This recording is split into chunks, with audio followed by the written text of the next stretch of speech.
नमस्कार, मैं हूं आपके साथ मोनिका गुप्ता और आप देख रहे हैं हर खबर बुलेटिन की शुरुआत करेंगे खास खबरों के साथ। चंडीगढ़ में चल रही जीएसटी काउंसिल की 2 दिन की बैठक बुधवार को समाप्त हो गई। बैठक में वित्त मंत्री निर्मला सीतारमण के साथ राज्यों के वित्त मंत्री भी शामिल थे। बैठक के दूसरे दिन सभी राज्यों ने जीएसटी मुआवजा के लिए समय सीमा और बढ़ाने की मांग रखी।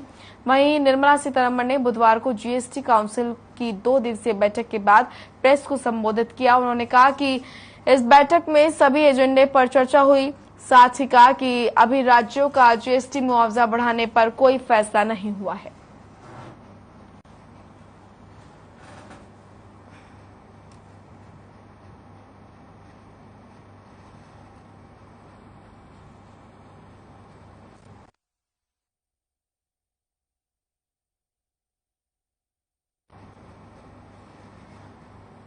सीएम मनोहर लाल ने बुधवार को हरियाणा निवास में शहरी स्थानीय निकाय विभाग की समीक्षा बैठक की। सभी शहरी स्थानीय निकायों को सितंबर महीने तक सभी शहरी क्षेत्रों में जहां जहां पार्किंग है वहां पर मार्किंग करने के निर्देश दिए हैं। उन्होंने कहा है कि इससे शहरों की सुंदरता बढ़ने के साथ साथ लोगों को वाहन खड़े करने में भी सुविधा होगी। साथ ही शहरों में मल्टी लेवल पार्किंग बनाए जाने के लिए एक कार्य योजना बनाने के लिए भी आदेश दिए। इस दौरान शहरी स्थानीय निकाय यहां पर निकाय मंत्री डॉक्टर कमल गुप्ता भी मौजूद रहे। वहीं सीएम ने सभी जिला निगर आयुक्तों को निर्देश दिए कि वो राज्य सरकारों की तरह शहरी स्थानीय निकायों का भी बजट तैयार करें।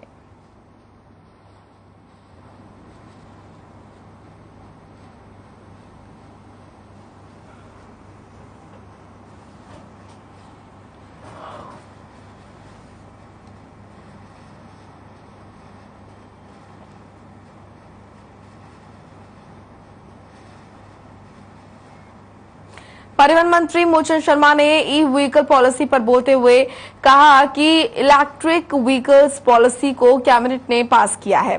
जितने इलेक्ट्रिक व्हीकल हैं, चाहे वो 4 व्हीलर हो, 2 व्हीलर हो या फिर 3 व्हीलर हो, इनके लिए प्रदेश सरकार ने सब्सिडी रखी है। उन्होंने कहा कि गुरुग्राम और फरीदाबाद में खासतौर पर ई व्हीकल पॉलिसी को बढ़ावा देंगे।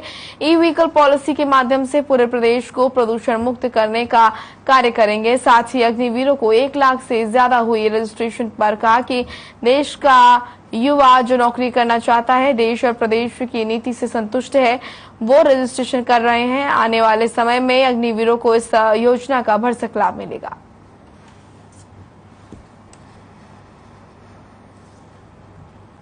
उनको लाभ मिलेगा।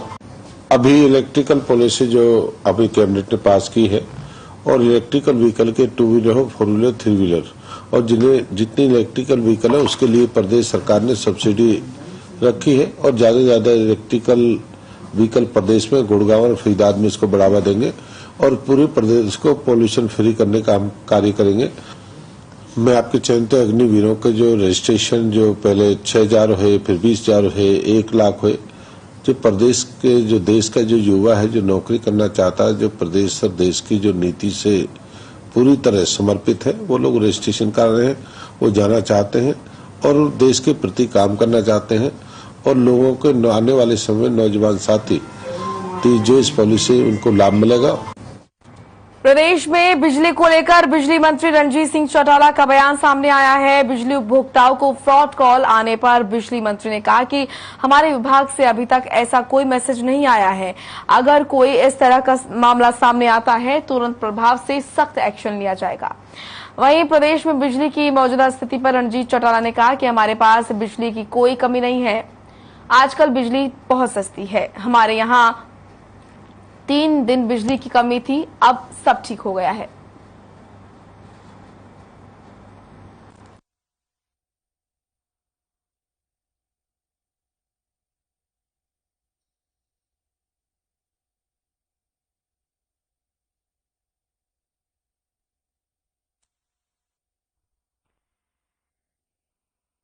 जो 150 जो है वो हमने उनसे 1200 मेगावाट लिए है। मतलब आप ये समझिए कि 83% हमने जो लोकल डोमेस्टिक कोल से बन रही है, वहाँ 17% है जो इम्पोर्टेड कोल से है, वो बाहर से वो हमने बना कर दिया। 1424 में से हम 1200 ले रहे हैं। जो 2.94 पुराने रेट पे ही, और 224 जो महंगी पड़ती है उससे मैं अपनी थर्मल की सस्ती पड़ती है ₹3.40 पड़ती है, तो हम उसे क्यों लेंगे। हमने वो मना कर दिया, 1200 मेगावाट ले रहे हैं। एक पीक सीजन रहता है बिजली की खपत को लेकर। सोमवार का दिन भी कुछ ऐसा ही था, 21 करोड़ के करीब जो यूनिट की मांग रही। क्या कुछ हमारे पास इस समय बिजली की जो उपलब्धता है और कितनी हम जो है मुहैया करा पा रहे हैं? हम पे पावर की कोई कमी नहीं है। इस वक्त हमारे पास 9000 मेगावाट है। देखिए, हमारा जेल मैनेजमेंट बहुत बढ़िया है। हमारे बहुत कश्मीरी के डेड न्यूज भी हैं, हमारे पास हार्ड क्रिमिनल्स भी हैं। हमारी जेलों में गुरु राम रहीम भी है, बाबा रामपाल भी है। हरियाणा में इतनी हाई सिक्योरिटी जेल है कि कहीं भी आज तक कोई घटना नहीं होती, और हमारे साथ जो अंदर हैं वो भी कोऑपरेट कर रहे हैं। मतलब कहीं भी हमें ऐसी शिकायत नहीं आती कि कोई उदन करता हो, ये करता हो, पर हम हर तरीके से तैयार है। तो उन्हें भी एक मैसेज है कि यहाँ ठीक बनते रहो, कुछ नहीं करने देंगे। तो मैं तो हमारे डीजीपी जेल और सुप्रीडेंट जेल को और जो हमारे जेल वार्डर सभी टीम को बधाई देता हूँ। निकाय और निगम के चुनाव जो हुए हैं उसमें बीजेपी ने अब तक पिछले से ज्यादा अच्छा परफॉर्म करा है, और बीजेपी ने इस पे एक एस्टेब्लिश कर दिया कि एक पार्टी है जो पूरी तरीके से हरियाणा में स्थापित होगी। इससे पहले ये पोजीशन नहीं थी, पहली बार इतना बड़ा आया है। और मैं ये समझता हूँ कि 70% निकाय और उसमें हम जीते हैं, हारे भी हैं, कई जगह एक्सेप्शन होते हैं। पर अब इसके बाद पंचायत के इलेक्शन होंगे, उसमें भी देखना है। और जब इंडिपेंडेंस भी आए हैं उनमें आप ये समझिए कि उसमें भी हम 60-70% हमारे लाइक माइंडेड लोग हैं जो जीत के आए। चलिए, अब खबर तो शाम से है, जहां आम आदमी पार्टी के वरिष्ठ नेता अशोक तंवर बुधवार को एक सामाजिक समारोह में पहुंचे। इस बीच अशोक तंवर ने सरकार पर निशाना साधते हुए कहा कि प्रदेश में बेरोजगारी, भ्रष्टाचार और महंगाई अपनी चरम सीमा पर है। आए दिन प्रदेश के लोगों में सरकार के प्रति रोष बढ़ता जा रहा है, जिसके परिणाम स्वरूप लोग सड़कों पर उतर रहे हैं। इससे लगता है कि जनता में सरकार विश्वास खो चुकी है।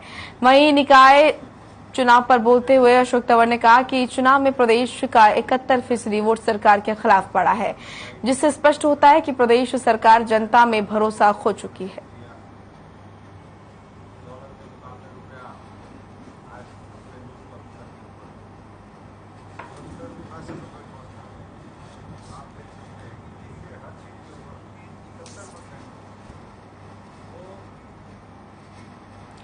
धर्मनगरी कुरुक्षेत्र में आतंकवाद के खिलाफ कई हिंदू संगठनों ने शहर में रोष मार्च निकालकर प्रदर्शन किया और साथ ही उग्रवाद का पुतला भी फूका।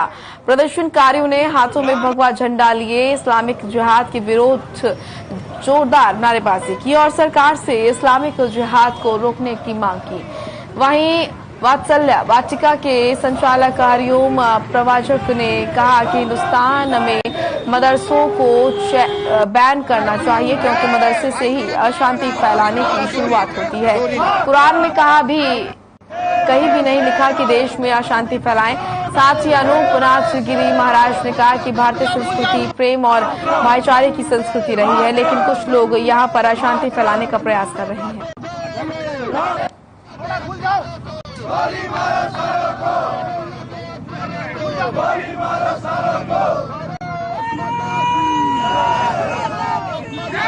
जागने की आवश्यकता है। कुछ हमारी राजनीतिक पार्टियां भी ऐसी हैं जो मुसलमानों के साथ हैं। हमारा उनसे अनुरोध है कि कम से कम एक बार तो आप हिंदू बन जाओ।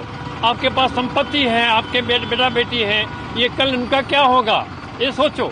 और इसके लिए हमको एक काम करना होगा कि जितने मदरसे हैं उन मदरसों को जो स्कूल के रूप में चला रहे हैं उनको बंद करना चाहिए। क्या कारण रहा आज आपको धरना प्रदर्शन करना पड़ा है? जय श्री राम। प्रेम नारायण अवस्थी, जिला मंत्री विश्व हिंदू परिषद।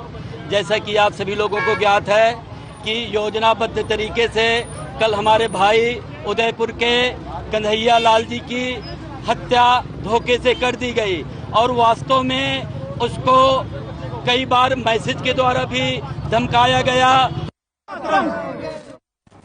चलिए अब खबर यमुनानगर से है, जहां विश्व हिंदू परिषद, बजरंग दल और आदित्य वाहिनी के कार्यकर्ताओं ने कन्हैया की निर्मम हत्या के विरोध में फव्वारा चौक पर पुतला दहन कर रोष प्रकट किया। विरोध प्रदर्शन का नेतृत्व करते हुए बजरंग दल के प्रांत सुरक्षा प्रमुख धर्म रक्षक गगन प्रकाश प्रभाकर ने कहा कि हिंदुओं या भारत के लिए ही खतरा नहीं बल्कि आतंकवाद पूरी मानवता के लिए खतरा बन गया है। जिहादी पूरी दुनिया में लगातार मानवता की निर्मम हत्या उसी प्रकार कर रहे हैं जैसे उदयपुर में निर्दोष कन्हैया की हत्या की।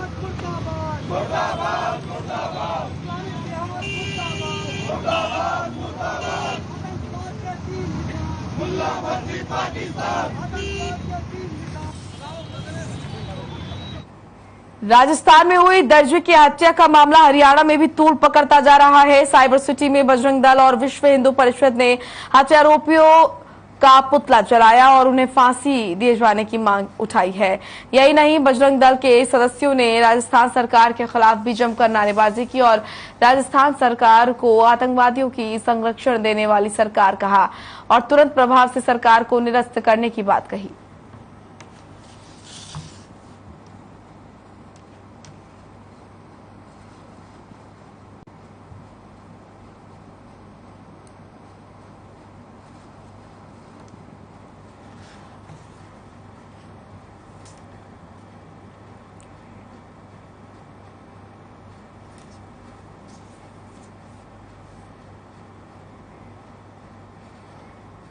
सोनीपत के जटवाड़ा क्षेत्र में हेरिटेज बिल्डिंग के पास गुजर रही एक बाइक बिजली के खंभे से टकरा गई। सड़क हादसा इतना भयंकर था कि एक युवक की मौके पर ही मौत हो गई और दूसरा युवक गंभीर रूप से घायल हो गया। घटनास्थल पर मौजूद लोगों ने घायल युवक को अस्पताल में भर्ती कराया। जानकारी के मुताबिक बाइक पर सवार 2 युवक, जिनमें से एक व्यक्ति का नाम संदीप बताया जा रहा है जो सोनीपत के आर्य नगर का रहने वाला है और दूसरा व्यक्ति जिसका नाम मोनू बताया जा रहा है जिसकी मौके पर ही मौत हो गई। वहीं पुलिस मौके पर पहुंची और मामले की जांच शुरू कर दी है।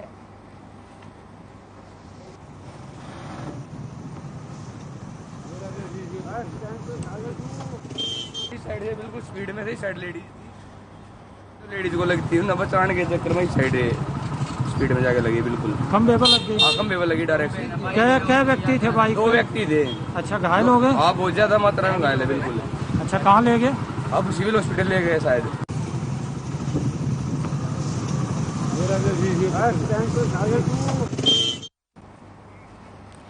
पानीपत में चोरों के हौसले लगातार बुलंद होते जा रहे हैं, जहां चोर आए दिन चोरी की वारदातों को अंजाम दे रहे हैं। ताजा मामला पानीपत के पौष इलाके सेक्टर 12 का है, जहां घर के बाहर खड़ी गाड़ी को बेखौफ चोर चुटकियों में चुराकर फरार हो गए। शातिर चोरों ने पहले घर के आसपास अपनी गाड़ी से रेकी की और फिर चोरी की वारदात को अंजाम दिया। वहीं चोरी की पूरी वारदात पर घर में लगे सीसीटीवी कैमरे में कैद हो गई। परिजनों ने इसकी शिकायत पुलिस थाने में की और जल्द से जल्द चोरी की वारदात का खुलासा करने की मांग की है और चोरों को गिरफ्तार करने की मांग की है। पीड़ितों ने क्षेत्र में रात के वक्त पुलिस गश्त बढ़ाने की मांग की है।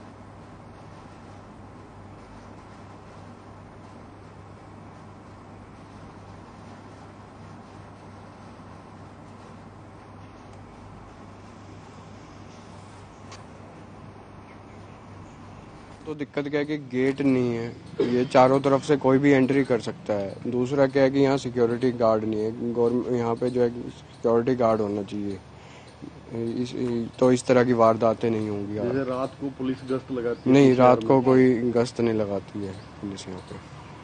क्या देखा था अपने कैमरे में? क्या कैमरे में हमने ये देखा कि 3 बंदे, एक गाड़ी आई है जिसके अंदर 2 बंदे थे।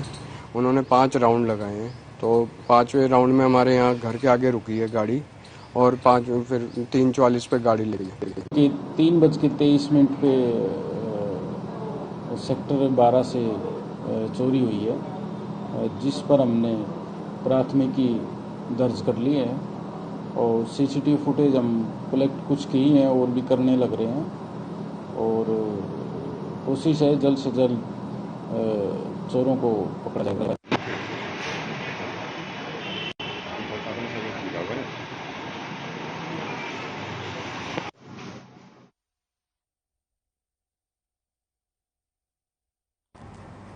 वहीं खबर फरीदाबाद से है, जहां एक पीड़ित शख्स ने डबुआ थाने के एसएचओ और अन्य कई पुलिसकर्मियों पर गंभीर आरोप लगाए हैं। शख्स के ऊपर हुए जानलेवा हमले में उचित कार्रवाई न करने के आरोप में एसआईटी गठित कर उचित जांच करने की मांग की है। वहीं इस मामले को लेकर पीड़ित ने हरियाणा के मुख्यमंत्री, गृह मंत्री, पुलिस कमिश्नर समेत कई बड़े अधिकारियों से मांग की है। वहीं पीड़ित ने चेतावनी देते हुए कहा है कि जांच के बाद दोषी पुलिसकर्मियों के खिलाफ उचित कार्रवाई की जाए और उसे न्याय दिलाया जाए। पीड़ित के मुताबिक 1.5 साल पहले उसके ऊपर घर में घुसकर जानलेवा हमला हुआ था, जिसमें न केवल उसे बल्कि उसकी बुजुर्ग मां को भी काफी चोटें आई थीं। पीड़ित ने बताया कि इस हमले में उसके हाथ पैर न केवल फ्रैक्चर हुए बल्कि उस झगड़े में उसका एक कान भी भंग हुआ था, लेकिन सोनपाल खटाना और अन्य पुलिसकर्मियों ने दोषियों के साथ मिलकर उसकी शिकायत पर उचित ठहराव में कार्रवाई नहीं की थी।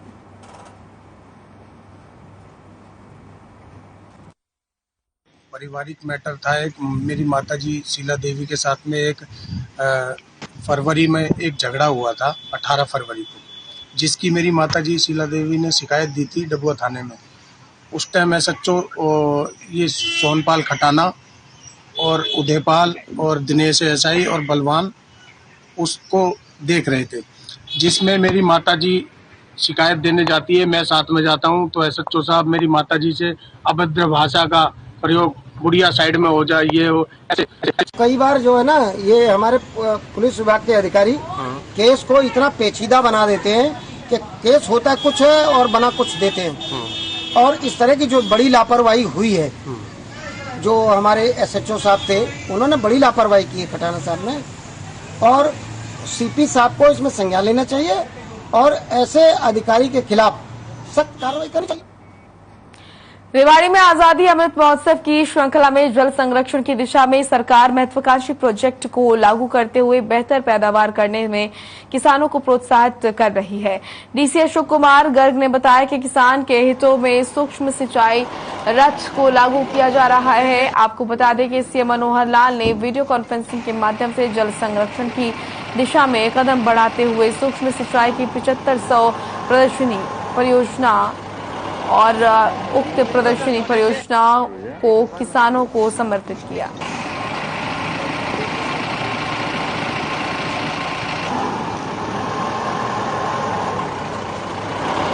देखिए, सूक्ष्म सिंचाई का जो ये स्कीम है, इसको आज लॉन्च किया गया है और माननीय मुख्यमंत्री जी के द्वारा पंचकुला में 75 वर्ष हमारी आज़ादी के पूरे हो गए। इस उपलक्ष्य में 7500 किसानों को ये सूक्ष्म सिंचाई आज ये उपलब्ध कराई जाएगी। ये लगभग 100% इसमें सब्सिडी है। सारे किसानों को मुफ्त ये संयंत्र दिए जा रहे हैं। मकसद ये है कि पानी का एफिशिएंट प्रयोग हो, और जो हमारे यहाँ सिस्टम है फ्लड इरिगेशन का, कि खेत में पूरा पानी बहा दिया, ये सिस्टम दुनिया के बहुत कम देशों में है और इससे पानी की वेस्टेज बहुत ज़्यादा होती है।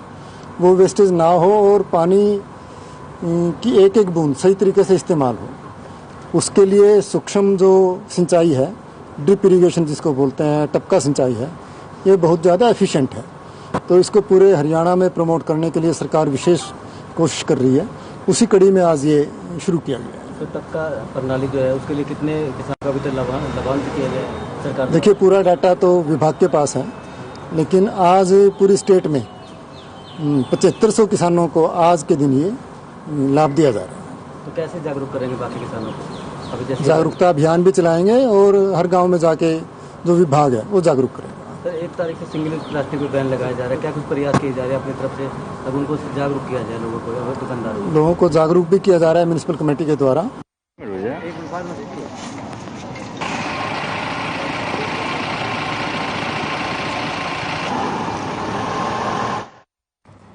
चलिए, फिलहाल इस बुलेटिन में इतना ही। आप देखते रहिए हर खबर। नमस्कार।